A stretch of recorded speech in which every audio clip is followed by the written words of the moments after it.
নমস্কার, আমি সুমিতেশ। আপনারা দেখছেন খবরিয়া 24 লাইভ। রাত পোহালে 3 লোকসভা কেন্দ্রে নির্বাচন হতে যাচ্ছে, জলপাইগুড়ি, শিলিগুড়ি, রায়গঞ্জ। প্রস্তুতি চূড়ান্ত হয়ে গেছে। ইভিএম, ভিভিপ্যাট নিয়ে ভোটকর্মীরা কিন্তু বুথে বুথে চলে গিয়েছেন, কিন্তু বুথে যাওয়ার পর থেকেই উত্তেজনা কিন্তু শুরু হয়েছে।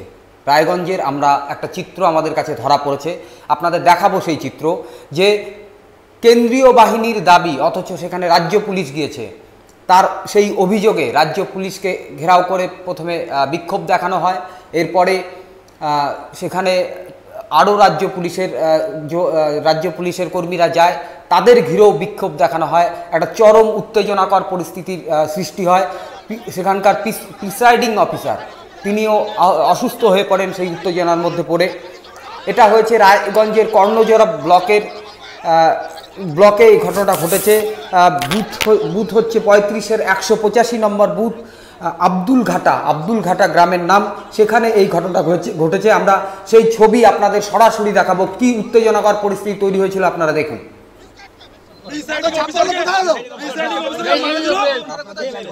ভোটাররা ভোট দিতে পারছে, বোম মারে উড়াই দিচ্ছে।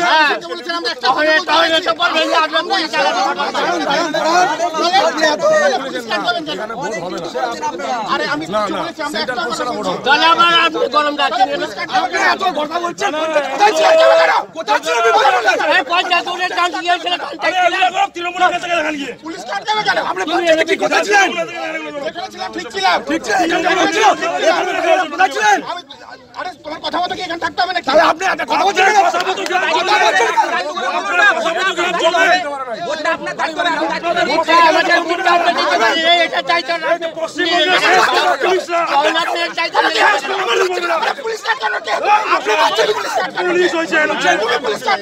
পুলিশ না পুলিশ, আমরা পুলিশ, পশ্চিমবঙ্গের শেষ কথা পুলিশ বলবে না, জনতা বলবে। ভোট হবে না হবে না।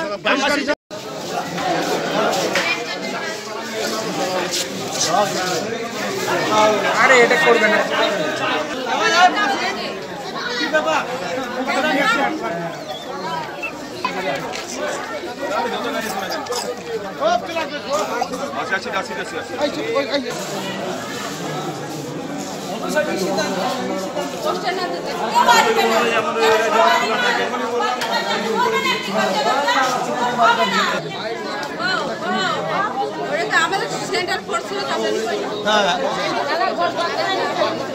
ওটা হচ্ছে না।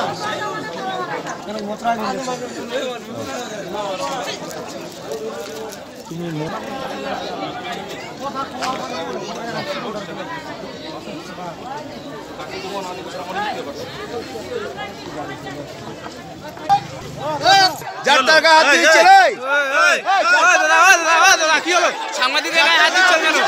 সাংবাদিকের গায়ে হাত দিচ্ছেন কেন? আপনি সাংবাদিকের গায়ে হাত তোলেন কেন?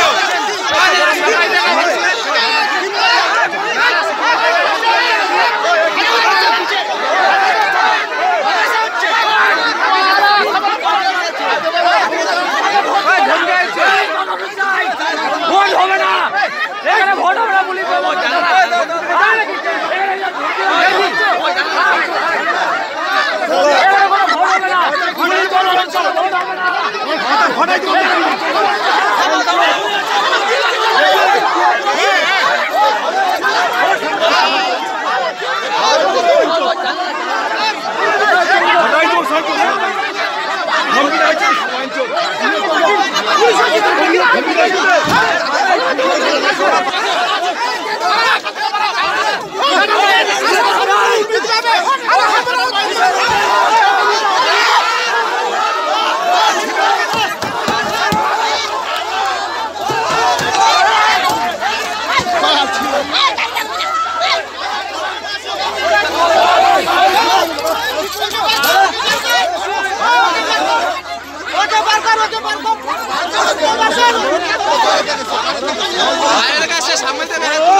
আপনারা দেখলেন আব্দুল ঘাটায় কর্ণজোড়া ব্লক রায়গঞ্জ লোকসভা কেন্দ্রের মধ্যে পড়ছে, সেখানে কি উত্তপ্তকর পরিস্থিতি তৈরি হয়ে গিয়েছিল আপনারা ছবিতে সেটা দেখতে পেলেন। আমরা আমাদের প্রতিনিধি সত্যেন মহন্ত, রায়গঞ্জের প্রতিনিধি ওখানে উপস্থিত রয়েছেন, আমরা সত্যেনের কাছ থেকে শুনে নিব ঠিক কী ঘটনা ঘটেছিল। সত্যেন, তুমি যদি আমাদের জানাও ঠিক কী ঘটনা ঘটেছিল। দেখো, রায়গঞ্জ আব্দুল ঘাটায় জিএসএফপি স্কুলে কেন্দ্রীয় বাহিনী না থাকায় বিক্ষোভ দেখায় স্থানীয়রা।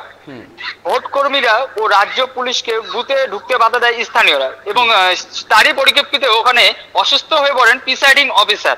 যেটা জানা গিয়েছে যে ওই বুথে নাকি মোতায়েন করা হয়নি কেন্দ্রীয় বাহিনী এবং লোকসভা ভোটের জন্য যে বুথ রয়েছিল। কেন্দ্রীয় বাহিনী ছাড়াও ভোট হবে না বলে জানান স্থানীয়রা, এটা তারা দাবি জানান। এবং সেই সঙ্গে ভোটকর্মী ও রাজ্য পুলিশকে সশস্ত্র বাহিনীকে ভোট কেন্দ্রে ঢোকার সময় আটকে দেওয়া হয়। পাশাপাশি পুলিশের সঙ্গে বচসায় জড়িয়ে পড়েন স্থানীয়রা। ঘটনাটি আজই ঘটেছে রায়গঞ্জের আব্দুল ঘাটার। হ্যাঁ, বলছিলাম রায়গঞ্জের 64। আমি যেটা বলছিলাম যে রায়গঞ্জে ঠিক আমরা যেটা খবর পেয়েছিলাম যে 64 কোম্পানি কেন্দ্রীয় বাহিনী এসছে, প্রায় বেশিরভাগ বুথে কেন্দ্রীয় বাহিনী দেওয়া হয়েছে। তারপরেও এই ধরনের ঘটনা, এটা কি সেইভাবে প্রশাসন বুঝতে পারেনি কোন কেন্দ্রীয় বাহিনী না থাকলে এরকম সমস্যা হতে পারে? হ্যাঁ, বিষয়টা একদমই তাই।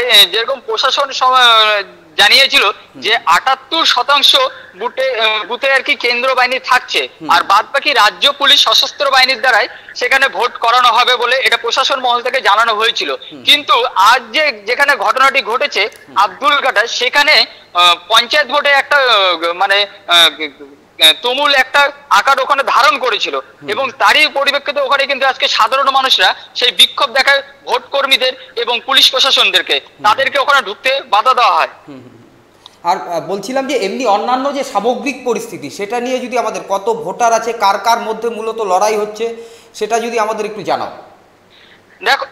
দেখো রায়গঞ্জে কিন্তু মেনলি এখানে ভোটার রয়েছে 15 লক্ষ এবং 99,948 জন। তার মধ্যে পুরুষ ভোটার রয়েছে 8,30,316 জন, মহিলা ভোটার রয়েছে 7,69,584 জন। এর মধ্যে রয়েছে তৃতীয় লিঙ্গ 48 জন। 60টি, দেখো রায়গঞ্জে 60টি বিধানসভা কেন্দ্র রয়েছে: ইসলামপুর, গোয়ালপুকুর, চাকুলিয়া, করণদিঘি, রায়গঞ্জ, হেমতাবাদ ও কালিয়াগঞ্জ। মোট বুথ রয়েছে 1623টি এবং স্পর্শকাতর বুথ রয়েছে 500টি। কেন্দ্র বাহিনী 64 কোম্পানি আসলেও কিন্তু সব বুথে কেন্দ্র বাহিনী থাকছে না, রয়েছে 78% বুথে রয়েছে কেন্দ্র বাহিনী এবং বাকি বুথে কিন্তু সশস্ত্র রাজ্য পুলিশ থাকছে। ভোটকর্মী কিন্তু এবছর ভোটকর্মী এখানে রয়েছে 7,709 জন এবং তার মধ্যে এবার যেটা এখানে বিশেষভাবে গুরুত্বপূর্ণ দেওয়া হয়েছে, এর মধ্যে রয়েছে মহিলা ভোটার, মহিলা ভোটকর্মী রয়েছে 96 জন এবং মাইক্রো অবজারভার রয়েছে 245 জন। ভোট পর্ব সম্প্রচার 300টি কেন্দ্র, সিসিটিভি ক্যামেরা 177টি বুথে রয়েছে। তাছাড়াও থাকছে ভিডিওগ্রাফি, 177টি বুথেই রয়েছে আবার ভিডিওগ্রাফি। পাশাপাশি মোট ইভিএম সংখ্যা রয়েছে 2129টি এবং মোট ভিভিপ্যাট রয়েছে 2143টি। এবং আরেকটি বিষয় জানিয়ে রাখি যে আজকে যে আব্দুল ঘাটে যে গন্ডগোলটি হয়েছিল, যে একটা মানে ওখানে যে মানে অসন্তোষের যে পরিবেশ তৈরি হয়েছিল, তার কারণই হয়েছিল কিন্তু একটাই, সেখানকার স্থানীয়রা দাবি করে যে গত পঞ্চায়েত ভোটে যে একটা মানে তুমুল গন্ডগোল ধারণ করেছিল এবং স্থানীয়রা কিন্তু তাদের দাবি, তারা বারবার দাবি করছে যে আমরা কিন্তু পঞ্চায়েত ভোটের সময় এখানে কিন্তু ভোট দিতে পারিনি, সেই দাবিটা কিন্তু ওরা বারবার তুলে ধরছে। এবং যখন কর্ণজোড়া ফাঁড়ির যখন ওখানে ওসি যায় চন্দন সিং, তো তাকে কিন্তু স্থানীয়দের ক্ষোভের মুখে পড়তে হয় এবং তিনাকে বলা হয় যে আপনি যে বলছেন যে এখানে সুষ্ঠুভাবে ভোট করাবেন, এর দায়িত্ব আপনি কি নিতে পারবেন? এবং তার পাশাপাশি আপনি পঞ্চায়েত ভোটের সময় কোথায় ছিলেন? তখন তো আপনাকে দেখা যায়নি। এবং পুলিশ তো সেই পুলিশ নয়, পুলিশ এখন পুলিশ হয়ে গেছে এই বলে কিন্তু কটাক্ষ করছে ওখানকার সাধারণ মানুষজন। এবং পুলিশকে একটা বিক্ষোভের মুখে পড়তে এবং একটা বড় সড়ো কিন্তু ওখানে একটা গন্ডগোল আকার ধারণ হয়। এবং তারই পরিপ্রেক্ষিতে ওখানে কিন্তু আজকে যে প্রিসাইডিং অফিসার ছিলেন, প্রিসাইডিং এর যিনি অফিসার ছিলেন যতীন্দ্রনাথ মণ্ডল, তিনি কিন্তু এই মানে পরিস্থিতির মধ্যে তিনি কিন্তু অসুস্থ হয়ে পড়ে। একদমই সত্যেন, আমরা বুঝতে পারছি রায়গঞ্জে গত পঞ্চায়েত নির্বাচনে কিন্তু একটা অঘটনও ঘটেছিল। রাজকুমার দাস সম্ভবত বা রাজকুমার রায় তিনি কিন্তু সেখানে ভোট করাতে গিয়ে প্রিসাইডিং অফিসার ছিলেন, ভোট করাতে গিয়ে শেষ পর্যন্ত তাকে খুন হতে হয়। তো তার পরবর্তীতে এবার যাতে কোনো রকম এরকম কোনো অপ্রীতিকর ঘটনা না ঘটে তার জন্যই কেন্দ্রীয় বাহিনীর দাবি করে আসছিল। এবং একটা ক্ষোভ যে তৈরি হয়েছিল কেন্দ্রীয় বাহিনী না আসলে পরে, সেটা কিন্তু আব্দুল ঘাটায় সেটা পরিষ্কার হয়ে গেল। আমাদের সঙ্গে ছিল এতক্ষণ সত্যেন মহন্ত, আমাদের রায়গঞ্জের প্রতিনিধি। সত্যেন মহন্তকে অসংখ্য ধন্যবাদ। কালকে নজর রেখো, কালকে কিন্তু আমরা সকাল থেকেই বিভিন্ন সময় লাইভে থাকবো, তোমাদের কিন্তু খবর আমাদের সঙ্গে সঙ্গে দিতে হবে। একদম আজকে রাখছি এখানেই। বলছি যে মূলত যে বিষয়টা সেটা হচ্ছে যে একটা জিনিস পরিষ্কার হয়ে গেল যে কেন্দ্রীয় বাহিনী, আমরা কুচবিহারেও দেখেছিলাম, কুচবিহার জেলার মধ্যে আলিপুরদুয়ার লোকসভা কেন্দ্রের মধ্যে প্রথম দফার যেবার ভোট হলো, আলিপুরদুয়ার আর কুচবিহারে ভোট হয়েছিল। কুচবিহার জেলা তুফানগঞ্জের ধলপলে ঠিক একই একটা বুথ কেন্দ্রে কিন্তু কেন্দ্রীয় বাহিনীর দাবিতে গ্রামবাসীরা ভোট কর্মীদের ঢুকতেই দেয়নি, শেষ পর্যন্ত তাকে ফিরিয়ে নিয়ে আসতে হয়েছে। এবং আমরা যতদূর জানি এখনও পর্যন্ত সেখানে কিন্তু ভোট হয়নি। ঠিক একই রকম দাবি আমরা দেখলাম আব্দুল ঘাটা রায়গঞ্জ লোকসভা কেন্দ্রের মধ্যে। আমরা রায়গঞ্জ লোকসভা কেন্দ্রের অনেকগুলো দিক আছে, একদম অন্যরকম একটা আসন, গুরুত্বপূর্ণ আসন, কারণ হচ্ছে একমাত্র উত্তরবঙ্গ থেকে একমাত্র বামপন্থীর বা সিপিআইএম যে আসন থেকে গত 14 লোকসভা নির্বাচনে জয়ী হয়েছিলেন মোহাম্মদ সেলিম, তিনি সেটা রায়গঞ্জের আসন এবং সেই আসন থেকেই কিন্তু এবারও মোহাম্মদ সেলিম বাম প্রার্থী হয়ে লড়াই করছেন।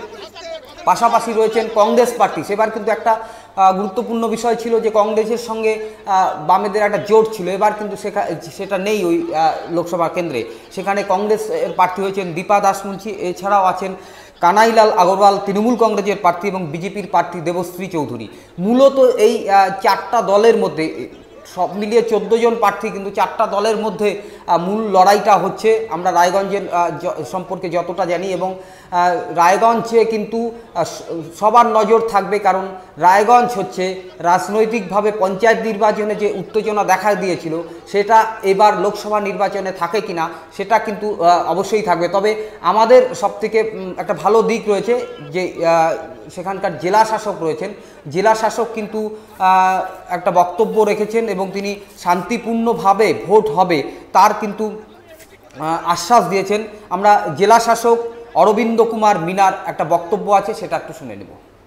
রায়গঞ্জবাসী পুরো উত্তর দিনাজপুর জেলাবাসীদেরকে সবাইকে রিকোয়েস্ট করব, election commission of India free fair vote করানোর জন্য যা কিছু ব্যবস্থা নেবার দরকার ছিল সব কিছু নিয়েছে। আপনাদের কাছে রিকোয়েস্ট সবার কাছে যেন আপনারা একদম বেরিয়ে আর লোকতন্ত্রকে একটু মজবুত করার জন্য সবই যেন যারা ভোটার আছে বাইরে আসুন, ভোট দিন আপনারা। আমরা এনশিওর করব কি পুরো পোল প্রসেস যেন ভালোভাবে হয়। আজকে আমাদের ডিসির কাজ চলছে, পোলিং পার্টি এসছে, সামান নিয়েছে, ইভিএম নিয়েছে, ওরা এখনও একটু পরেই যেতে শুরু করেও দিয়েছে অলরেডি, পোলিং বুথে পৌঁছে যাবে। আমাদের ফোর্স আমরা সাফিসিয়েন্ট পেয়েছি, ওটা পোলিং বুথে চলে যাচ্ছে। তো এক সেফ এক এনভায়রনমেন্ট পুরো উত্তর দিনাজপুরে আছে, কোনো ভয়ের কোনো ও নেই। আপনারা সুস্থভাবে ভালোভাবে ভোট করুন, এটাই আমার স্যার। এই তো আমি বললাম আপনাকে, কালকে আমাদের স্পেশাল পুলিশ অবজারভার এসেছিলেন, একদম যে আমি আগেও বলেছি মোর দেন সাফিসিয়েন্ট বলতে পারি আমি, যত আমাদের রিকোয়ারমেন্ট আছে অতই আমাদেরকে কমিশন ফোর্স দিয়েছে। ভালো নাম্বার আজ অবধি রায়গঞ্জ যত এসছে ওর থেকে হিস্ট্রি সব থেকে বেশি আমরা ফোর্স পেয়েছি। সেকেন্ড ফেজে যত জেলা আছে সব থেকে বেশি উত্তর দিনাজপুর ফোর্স পেয়েছে। কত কোম্পানি স্যার? 64 কোম্পানি পেয়েছে। আচ্ছা, তো এটা একদম মোটামুটি সবই বুথকে কভার করে ফেলেছি আমরা। আপনারা শুনলেন উত্তর দিনাজপুরের জেলা শাসকের বক্তব্য, তিনি কি বললেন, তার আশ্বাস সেটা হচ্ছে যে সমস্ত প্রস্তুতি নেওয়া হয়েছে, চূড়ান্ত হয়েছে, শান্তিপূর্ণভাবে ভোট হবে। রায়গঞ্জের এই চিত্র দেখলাম আমরা। রায়গঞ্জে হচ্ছে আজকে যে ভোট কর্মীরা যখন ইভিএম নিয়ে, ভিভিপ্যাট নিয়ে ডিসিআরসি থেকে বুথে যাচ্ছিলেন তখনকার চিত্র। রায়গঞ্জে দুটো জায়গায় ডিসিআরসি করা হয়েছিল, একটা হচ্ছে রায়গঞ্জ পলিটেকনিক কলেজ, আরেকটা হচ্ছে ইসলামপুর কলেজ। দুটো জায়গা থেকে যখন কর্মীরা যাচ্ছেন তখন তাদের মধ্যে আমাদের দুজনের সাথে কথা হয়েছে। তাদের দুজনের, একজন হচ্ছে অসমের লোক, আরেকজন হচ্ছে স্থানীয় বাসিন্দা। আমরা দুজনের বক্তব্য পরপর শুনে নেব। নাম কি? বললাম এখন যাবেন কোথায়? ভোট নিতে এসেছি, আমি ভোট নিতে যাবো। কোথায় ভোট দিতে? করণ দিঘি বিধানসভা বুথে পড়েছে। আচ্ছা, বলছি এই যে কতটা নিরাপত্তা বোধ মনে করছেন? এখন তো ভালোই লাগছে, এখন ব্যাপারটা তুলিনি। আচ্ছা, এখন ভোটের জিনিসপত্র যখন তুলবো তখন জানা যাবে যে কীরকম নিরাপত্তা বোধ করছে। ভোট কেন্দ্রে গিয়ে বোঝা যাবে যে সেখানকার পরিবেশ কেমন। আগের থেকে তো আর পরিবেশ বোঝা যায় না, প্রস্তুতি পর্ব চলছে। আচ্ছা, না এখন অবধি কি কোনো মানে কোনো কিছু ঝামেলা বা কোনো অসুবিধা হয়েছে? এখন রীতিমতো যেরকম বাড়ি থেকে বেরিয়ে যেরকম ভোটের কেন্দ্রটা এখানে এসে ডিসিআরসিতে এসে পৌঁছেছি। এই গাড়ি কোন গাড়িতে চলে যাবো সেই গাড়িকে লিস্ট দিয়ে দেখা যাওয়া। এইভাবে আবার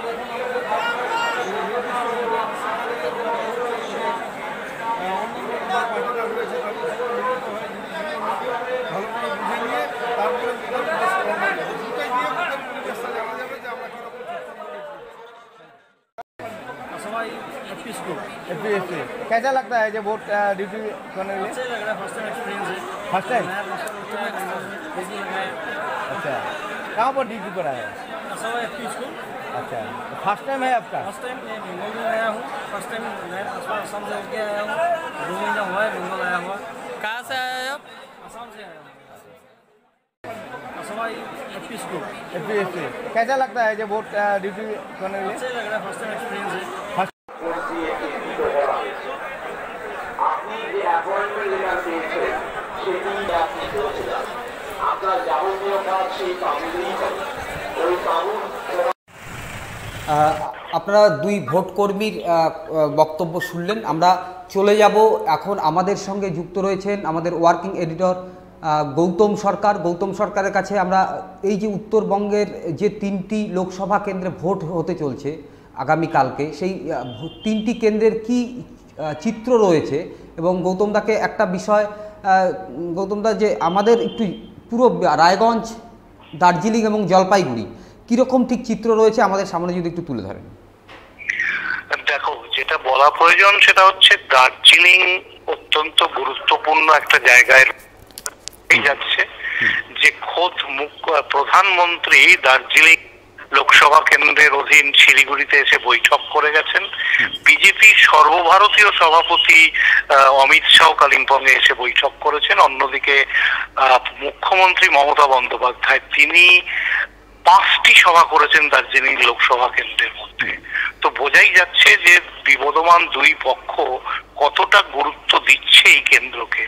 এর কারণ হলো যে পাহাড়ের যে ইতিহাস রয়েছে সেই ইতিহাসে আমরা দেখতে পাচ্ছি যে এই কেন্দ্রটি বরাবরই প্রচলিত ধারার বাইরে রাজ্যে যারা শাসক দল থাকেন সেই শাসক দলের বিরুদ্ধে পাহাড় চলে। এর আগেও এখানে বিজেপি প্রার্থীরা নির্বাচিত হয়েছেন বারবার, কংগ্রেস আমলে কংগ্রেসের ইন্দ্রজিৎ খুল্লার নির্বাচিত হয়েছেন। কিন্তু ঘটনা চক্রে এবারের পাহাড়ের পরিস্থিতিটা একটু অন্য। পাহাড়ে যাদের আমরা শাসক বলে এতদিন জানতাম, বিমল গুরুং তার নেতৃত্বাধীন গোর্খা জনমুক্তি মোর্চা, তারা কার্যত কোণঠাসা। বিমল গুরুং এবং তার পরবর্তী সেকেন্ড পরিচিত রোশনগিরি তারা পালিয়ে রয়েছেন, তারা পুলিশের খাতায় ফেরার। কিন্তু তাদের সমর্থন বিজেপি প্রার্থীর দিকে। অন্যদিকে তৃণমূল প্রার্থী দিয়েছে এবং তাদের সমর্থনে আছে মোর্চার অন্য একটা অংশ, বিনয় তামাংয়ের গোষ্ঠী। এবং প্রার্থী নিজেও বিনয় তামাংয়ের গোষ্ঠীর, তিনি মোর্চার বিধায়ক ছিলেন, তাকে তৃণমূলের প্রতীকে প্রার্থী করা হয়েছে। তো কিন্তু যে জায়গায় দাঁড়িয়ে আছে পাহাড়ের মানুষের কাছে এবার এতে একটা ভূমিপুত্রের বিষয়টা প্রথম থেকে ছিল। কারণ পাহাড়ে গত প্রায় 3 দশকে ভূমিপুত্র কখনো কেউ সাংসদ হননি, বাইরের থেকে চাপিয়ে দেওয়া হয়েছে। এবার প্রথম থেকেই ভূমিপুত্রের দাবি উঠেছিল। বিজেপির যিনি প্রার্থী তিনি গোর্খাভাষী নেপালি হলেও তিনি কিন্তু ভূমিপুত্র নন, তিনি মণিপুরের বাসিন্দা। তৃণমূল যাকে প্রার্থী করেছে তাকে সত্যি তিনি ভূমিপুত্র ওখানকার, তিনি দার্জিলিং কলেজের অধ্যাপকও ছিলেন।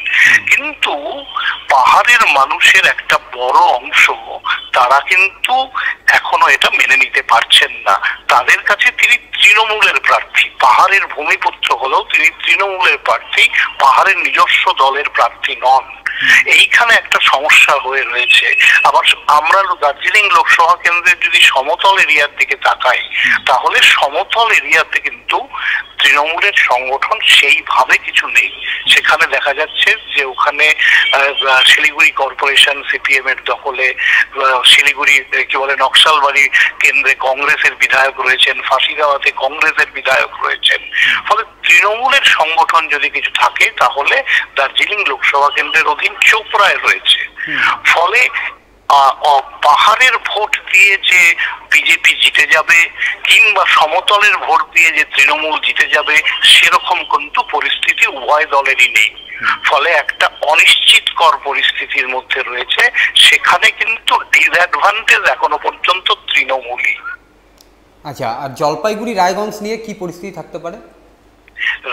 জলপাইগুড়িতে তুলনামূলকভাবে এখনো পর্যন্ত যেটা মনে করা হচ্ছে যে উত্তরবঙ্গে তৃণমূলের যে নিরাপদ আসনগুলি রয়েছে তার মধ্যে যদি 1 নম্বরে রাখা যায় তাহলে সেটা তৃণমূলেরই।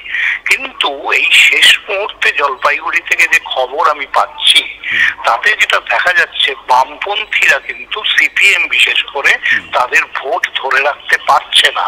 নিচু তলায় যারা সাধারণ সিপিএম কর্মী সমর্থক তাদের ভোটটা কিন্তু তারা ধরে রাখতে পারছে না। তারা তৃণমূলকে শিক্ষা দিতে ব্যস্ত, আর তৃণমূলকে শিক্ষা দিতে তাদের সামনে এই মুহূর্তে অপশন হচ্ছে বিজেপিকে। তারা বিজেপিকে ভোট দেবে বলে মন স্থির করে ফেলেছে। 2014 লোকসভা নির্বাচনে ওখানে সিপিএম প্রার্থী 4 লক্ষের ওপর ভোট পেয়েছিল। এই 4 লক্ষ ভোটের একটা বড় অংশ যদি বিজেপির বাক্সে ঢুকে যায়, সেবার বিজেপি পেয়েছিল 2 লক্ষের ওপর ভোট, তাহলে কিন্তু সেটা তৃণমূলের পক্ষে একটা চাপের কারণ হবে। তাদের অ্যাডভান্টেজ থাকলেও কিন্তু একেবারে নিশ্চিন্ত হয়ে বসে থাকার মতো উপায় নেই। এই হচ্ছে জলপাইগুড়ির চিত্র সমিতেশ। আর রায়গঞ্জ? রায়গঞ্জ একটা সত্যিকারের অর্থে রাজ্যে এই একটি মাত্র কেন্দ্র যেখানে চতুর্মুখী লড়াই হচ্ছে, এবং এই চতুর্মুখী লড়াইটা খুব অদ্ভুত। এই চতুর্মুখী লড়াইটা মানে আজকে নির্বাচনের আগের দিন বলতে আর কোনো দ্বিধা নেই। এই রাজ্যে যদি মেরুকরণ কোথাও হয়ে থাকে, মেরুকরণের রাজনীতি যদি কোথাও হয়ে থাকে এবং ভোটটা যদি মেরুকরণের ভিত্তিতে কোথাও হওয়ার সম্ভাবনা থাকে সেটা রায়গঞ্জ। এই রায়গঞ্জে একেবারে মেরুকরণটা সম্পূর্ণ হয়ে গেছে এবং এই মেরুকরণের ভিত্তিতে ভোট হতে যাচ্ছে। এই মেরুকরণের 2টো দিক, এই 2টো দিকের মধ্যে একটা পক্ষে আমরা ধরতে পারি দীপা দাস মুন্সি আছেন কংগ্রেস প্রার্থী, এবং আরেকজন রয়েছেন ওই পক্ষেই বলবো, একই মেরুকরণটা একটা দিকে, সেখানে মোহাম্মদ সেলিম সিপিএম এর বিদায়ী সাংসদ এবং সিপিএম এর পলিট ব্যুরো সদস্য। এবং বলা যায় যে কানাইয়ালাল আগরওয়াল তিনিও মেরুকরণের এই পক্ষে, তিনি তৃণমূল প্রার্থী।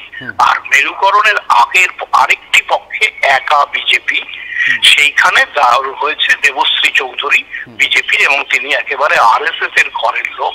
মেরুকরণটা এমন জায়গায় গেছে, এই গত কয়েকদিন আগে যে ইসলামপুরে রামনবমীর মিছিল হয়েছে, সেই রামনবমীর মিছিলটা একটা বিরাট গ্যাদারিং হয়েছে, সেটা হিন্দুদের গ্যাদারিং।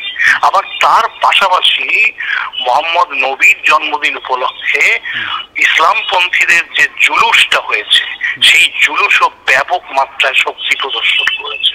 এবং এইটাই রায়গঞ্জের এবারের নির্বাচনের অত্যন্ত মানে তাৎপর্যপূর্ণ বৈশিষ্ট্য, অত্যন্ত ইঙ্গিতবাহীও বটে, ভবিষ্যতের জন্য একটা বড় অশনি সংকেত বটে। এবং সেইখানে যেটা দেখা যাচ্ছে যে এই মেরুকরণের ফলে কিছু কিছু ক্ষেত্রে সিপিএম লাভবান হচ্ছে তাদের প্রার্থী মোহাম্মদ সেলিম বলে।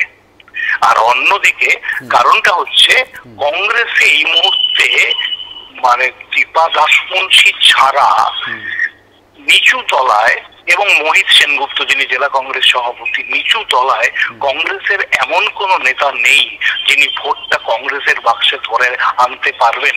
প্রিয়দাস মুন্সির জেলা ওটা, প্রিয়দাস মুন্সির প্রতি মানুষের আবেগ আছে, কিন্তু সেই আবেগ কতটা ভোটের বাক্সে নিয়ে আসতে পারবেন তার স্ত্রী দীপা দাস মুন্সি, এটা কিন্তু কঠিন জায়গায় দাঁড়িয়ে আছে। সেখানে বরং মোহাম্মদ সেলিম একটা অসাধ্য সাধন করছেন এখনো পর্যন্ত, তার দলের অস্তিত্ব ওখানে বিপন্ন, কিন্তু তিনি সাংসদ থাকাকালীন যে লাগাতার জনসংযোগ করে গেছেন ওই এলাকায়, তার একটা ফল মিলতে শুরু করেছে। এবং তার নাম এবং পদবি যেহেতু একটি বিশেষ ধর্মের, একটি বিশেষ সম্প্রদায়ের, ফলে দলটা সিপিএম হলেও পরোক্ষে কিন্তু মেরুকরণের রাজনীতিতে কিছুটা এগিয়ে মোহাম্মদ সেলিমও। এই খেলায়, এই মেরুকরণের খেলায় কিন্তু ডিসঅ্যাডভান্টেজ তৃণমূল, সেখানে কিন্তু তারা ক্রমশ পিছিয়ে পড়ছে। এবং আমি খুব অবাক হব না রায়গঞ্জের রেজাল্টে, ফলাফলে তৃণমূল যদি তৃতীয় এমনকি চতুর্থ স্থানেও চলে যায়। সুমিতেশ, একদমই।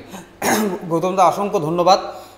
আমাদের সঙ্গে ছিলেন গৌতম সরকার, আমাদের ওয়ার্কিং এডিটর।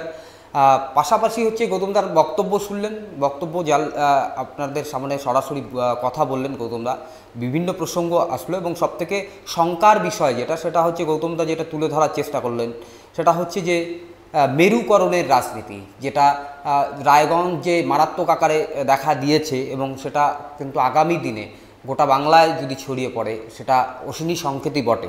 যাই হোক, আমরা একটু জলপাইগুড়ির দিকে তাকাবো। জলপাইগুড়িতে মোট ভোট রয়েছে 17,29,829টি, বুথ রয়েছে 1868, এবং অতি স্পর্শকাতর বুথ রয়েছে 354টি। জলপাইগুড়ি আসন আপনারা আমাদের ওয়ার্কিং এডিটরের মুখে শুনলেন, গৌতম সরকারের মুখে, যে জলপাইগুড়িতে আসনটায় একদিকে যে উত্তরবঙ্গের যতগুলো আসন রয়েছে, সেই আসনগুলোর মধ্যে তৃণমূলের পক্ষে যদি মনে করা হয় যে সেফ আসন, সেটা হচ্ছে জলপাইগুড়ি। কিন্তু যেটা যত সময় এগোচ্ছে, যেটা কিন্তু বিজেপির একটা ভালো দিক দেখা যাচ্ছে, কারণ হচ্ছে বামেরা, নিচুতলার বাম কর্মীরা, তারা কিন্তু তৃণমূলকে শিক্ষা দিতে আর বামের দিকে থাকছে না, এরকম একটা আমাদের ওয়ার্কিং এডিটর জানালেন। আমরা আমাদের জলপাইগুড়ির প্রতিনিধি রয়েছে, আমরা তাকে ধরার চেষ্টা করব। ঠিক জলপাইগুড়ির এখন এই মুহূর্তে কি অবস্থা রয়েছে আমরা সেটা জানার চেষ্টা করছি। মূলত হচ্ছে জলপাইগুড়িতে সেই তৃণমূল এবং বিজেপির মধ্যে যে লড়াইটি হতে চলছে, সেই লড়াইয়ে কিন্তু প্রার্থী রয়েছেন আগের সাংসদ, এর আগে জলপাইগুড়ি আসন থেকে জয়ী হয়েছিলেন। হ্যালো, হ্যাঁ, আমাদের জলপাইগুড়ির প্রতিনিধি পার্থসারথী কারক, তিনি আমাদের সঙ্গে রয়েছেন। আমি পার্থসারথী, আমি সুমিতেশ বলছি স্টুডিও থেকে। বলছিলাম যে জলপাইগুড়িতে মানে শেষ কি পরিস্থিতি, সব বুথ যে ভোটকর্মী তারা বুথে পৌঁছেছেন? হ্যাঁ, মোটামুটি সব তাদের মোটামুটি ব্যবস্থা খুবই ভালো, পানীয় জলের ব্যবস্থা, ইলেকট্রিকের ব্যবস্থা, প্রশাসনের ব্যবস্থা, এবং সেন্ট্রাল বাহিনী মোতায়েন আছে, এবং রাজ্য পুলিশও কিছু আছে। আমি নিজে একটি বুথে গিয়েছিলাম, ওখানে একসঙ্গে 3টি বুথ ছিলেন। ওখানে 2টো বুথে সেন্ট্রাল বাহিনী পোস্ট দিয়েছে, একটি বুথে রাজ্য পুলিশ বাহিনী পেয়েছে। এখানে রাজ্য পুলিশের মধ্যে 2টি কনস্টেবল আছে, মহিলা ছিল। আচ্ছা, এমনি কোনো উত্তেজনার খবর তো নেই জলপাইগুড়িতে? না, জলপাইগুড়িতে আপাতত কোনো উত্তেজনার কোনো খবর নেই, নেই। জলপাইগুড়িতে এমনি কত কোম্পানি সিআরপিএফ দিয়েছে বা কেন্দ্রীয় বাহিনী দিয়েছে? জলপাইগুড়িতে সিআরপিএফ 75% কেন্দ্রীয় বাহিনী আছে, বাদ বাকি 25% কেন্দ্রীয় পুলিশ আছে। আর সংখ্যাটা হচ্ছে আপনার, হ্যালো, হ্যালো,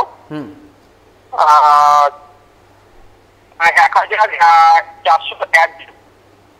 আমরা আমাদের প্রতিনিধি, জলপাইগুড়ি প্রতিনিধি, তার সঙ্গে যোগাযোগের চেষ্টা করছি, যোগাযোগটা বিচ্ছিন্ন হয়ে যাচ্ছে বারবার, ফোনে ভালো শোনা যাচ্ছে না, আবারও চেষ্টা করব। কিন্তু মূলত হচ্ছে সেটা হচ্ছে যে জলপাইগুড়িতে যে চিত্র, সেটা হচ্ছে যে সেখানে যে তৃণমূল কংগ্রেসের বিদায়ী সাংসদ ছিলেন বিজয় চন্দ্র বর্মন, তার সঙ্গে এবার কিন্তু সরাসরি প্রতিদ্বন্দ্বিতা আমরা দেখতে পাচ্ছি বিজেপির জয়ন্ত রায়ের সঙ্গে লড়াইটা হবে এবং জলপাইগুড়িতে কিন্তু যে জলপাইগুড়ি বিধানসভা কেন্দ্রগুলো রয়েছে তার মধ্যে কুচবিহারের একটি অংশ মেকলিগঞ্জ, সেটা জলপাইগুড়ি লোকসভা কেন্দ্রের মধ্যে পড়েছে।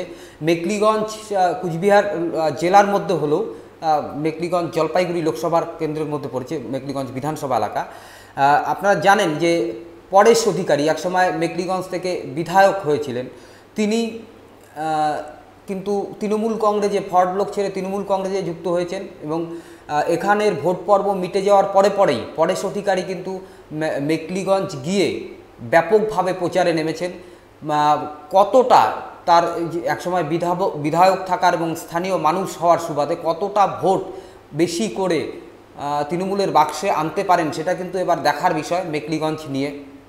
যদিও একটা মহলের দাবি মেকলিগঞ্জে ব্যাপকভাবে একটা ধস নেমে গিয়েছে বিভিন্ন পার্টি থেকে, বিভিন্ন দল থেকে, যেটা বিজেপিতে গিয়ে যুক্ত হয়েছে, এরকম একটা চিত্র কিন্তু মেকলিগঞ্জে রয়েছে। শেষ মুহূর্তে বিধায়ক পরেশ অধিকারী কতটা, প্রাক্তন বিধায়ক পরেশ অধিকারী এই মুহূর্তে তৃণমূলের কুচবিহার লোকসভা কেন্দ্রের প্রার্থী, কতটা তিনি তৃণমূলের বাক্সে ভোট ফলাতে পারেন সেটা কিন্তু অন্যতম বিষয়। আমরা দার্জিলিংয়ের দিকে যাব, দার্জিলিং লোকসভা কেন্দ্রের দিকে যাব। দার্জিলিং লোকসভা কেন্দ্রে কিন্তু 55 কোম্পানি কেন্দ্রীয় বাহিনী চলে এসছে। সেখানে মূলত পাহাড়, দার্জিলিং, কালিম্পং, কার্শিয়াং, এই জায়গাটার 80%, এই 3 পাহাড়ি এলাকার 80% বুথকে অতি স্পর্শকাতর বলা হয়েছে। এটা কিন্তু খুবই গুরুত্বপূর্ণ বিষয় এবং এখানে নির্বাচন কমিশনের লোকজন তারা খোঁজখবর নিয়ে এই অতি স্পর্শকাতর বুথের তালিকা তৈরি করেছেন এবং গোটা দার্জিলিংয়ের ভোটকে কিন্তু অন্যভাবে দেখছেন। প্রায় বেশিরভাগ কেন্দ্রে কেন্দ্রীয় বাহিনী রাখার চেষ্টা করছেন পাহাড়ের এই কেন্দ্রগুলোতে। এছাড়াও দার্জিলিং বিধানসভা কেন্দ্রের যে সমতলের অংশ রয়েছে সেখানেও বাহিনী থাকছে বিভিন্ন এলাকায়, কিন্তু তুলনামূলকভাবে দার্জিলিংয়ে কিন্তু যে জায়গাটা তৈরি হয়ে আছে তাতে কিন্তু দার্জিলিংয়ের পাহাড়ি এলাকা, সেটা নিয়েই নির্বাচন কমিশনের মধ্যে একটা উদ্বেগ রয়েছে যে সেখানে যাতে কোনো অপ্রীতিকর বা অশান্তির খবর না আসে, এরকম সেইভাবেই তারা প্রস্তুতি নিয়েছে। এখনও পর্যন্ত আমরা যতটুকু জানতে পেরেছি যে দার্জিলিং লোকসভা কেন্দ্রের যে সমতলে ভোট রয়েছে শিলিগুড়ি, নকশালবাড়ি, এই সব এলাকায়, সেখানে কিন্তু নতুন করে কোনো অশান্তির খবর নেই, কোথাও খবর নেই দার্জিলিং বিধানসভা কেন্দ্রে। কিন্তু আমাদের সঙ্গে দার্জিলিং লোকসভা কেন্দ্র বা দার্জিলিংয়ের আমাদের রিপোর্টার, শিলিগুড়ির রিপোর্টার বিশ্বজিৎ সরকার রয়েছে। আমরা বিশ্বজিৎকে ধরার চেষ্টা করব এবং জানার চেষ্টা করব ঠিক কী পরিস্থিতি হয়ে রয়েছে দার্জিলিংয়ের এবং কিভাবে দেখছে। হ্যালো, আমাদের প্রতিনিধি বিশ্বজিৎ সরকার, শিলিগুড়ির প্রতিনিধি। বিশ্বজিৎ, একটু যদি বলো যে দার্জিলিংয়ের কি পরিস্থিতি রয়েছে এই মুহূর্তে। দেখো, তোমাকে প্রথমে বলে রাখি যে দার্জিলিং লোকসভা কেন্দ্রটা কিন্তু প্রথম থেকে বিজেপির দখলে রয়েছে। কিন্তু এখানে কিন্তু রাজ্যের শাসক দল তৃণমূল কংগ্রেস, সে কিন্তু এই আসন জিততে মরিয়া এবং যারা বিভিন্ন রাজনৈতিক দলও রয়েছে তারাও কিন্তু মরিয়া এই আসনটি জেতার জন্য। তারা কোনো পরিস্থিতিতে এই আসনটি ছাড়তে রাজি নয়, এক কথায় বলা যেতে পারে। তো বলাই যেতে পারে যে রাজনৈতিক পরিস্থিতি এমন একটা টানটান উত্তেজনায় তৈরি হয়েছে এই দার্জিলিং লোকসভা কেন্দ্রে। বলছি যে দার্জিলিং লোকসভা কেন্দ্রে তাহলে একটা জিনিস পরিষ্কার যে মূলত লড়াইটা হচ্ছে যে তৃণমূল প্রার্থী অমর সিং রায়ের সঙ্গে বিজেপি প্রার্থী রাজু বিস্তের। একদম, এটা বলাই যেতে পারে যে এখন রাজ্যের শাসক দল তৃণমূল কংগ্রেস মনোনীত প্রার্থী অমর সিং রায়ের বিরুদ্ধে লড়ছেন বিজেপির মনোনীত প্রার্থী রাজু বিস্তা। আর একটা বড় বিষয় যে এখানে গত 10 বছর ধরে কিন্তু বিজেপি জিতে আসছে এই লোকসভা কেন্দ্রটি। তো শাসক দল এই লোকসভা কেন্দ্রটি জেতার জন্য মরিয়া। বলছি যে যেটা বলা হচ্ছে যে পাহাড়ের দার্জিলিং, কালিম্পং, কার্শিয়াং, এই 3টে এলাকায় 80% বুথকে অতি স্পর্শকাতর ধরা হচ্ছে। কীরকম বাহিনী মোতায়েন বা কীরকম ব্যবস্থা রয়েছে সেটা সম্পর্কে যদি জানাও আমাদের। দেখো, তোমাকে বলে রাখি, কালিম্পং এ 9 কোম্পানি, শিলিগুড়িতে 29 কোম্পানি এবং দার্জিলিং এ 31 কোম্পানি কেন্দ্রীয় বাহিনী। আর দেওয়া হয়েছে এবং তার সাথে রয়েছে রাজ্য পুলিশও। এবং এর পাশাপাশি তোমাকে বলে রাখি যে যেখানে স্পর্শকাতর 80% বুথ রয়েছে, অতি স্পর্শকাতর, সেখানে কিন্তু বিশেষ নজর রাখছে নির্বাচন কমিশন। এবং কলকাতা বা যদিও বিবেক দুবে দার্জিলিং এ আসার কথা ছিল, কিন্তু তিনি কলকাতায় কোনো কারণবশত চলে গেছেন, কিন্তু কলকাতা থেকে তিনি কিন্তু নজর রাখবেন এই বুথগুলোর দিকে। একদমই তোমাকে অসংখ্য ধন্যবাদ বিশ্বজিৎ। কালকে আমরা সারাদিনই লাইভে থাকবো কিছুক্ষণ পরপর, এবং তখন তোমাকে আবার ধরবো।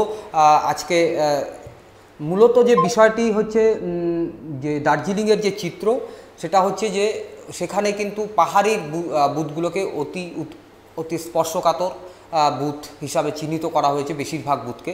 এবং আমাদের যে বিবেক দুবে পুলিশ অবজারভার রয়েছেন, রাজ্য পুলিশের অবজারভার রয়েছেন, তিনি আজকে দার্জিলিংয়ে আসার কথা ছিলেন, কিন্তু শেষ পর্যন্ত এখনও আসতে পারেননি আমরা যতটা জানতে পেরেছি।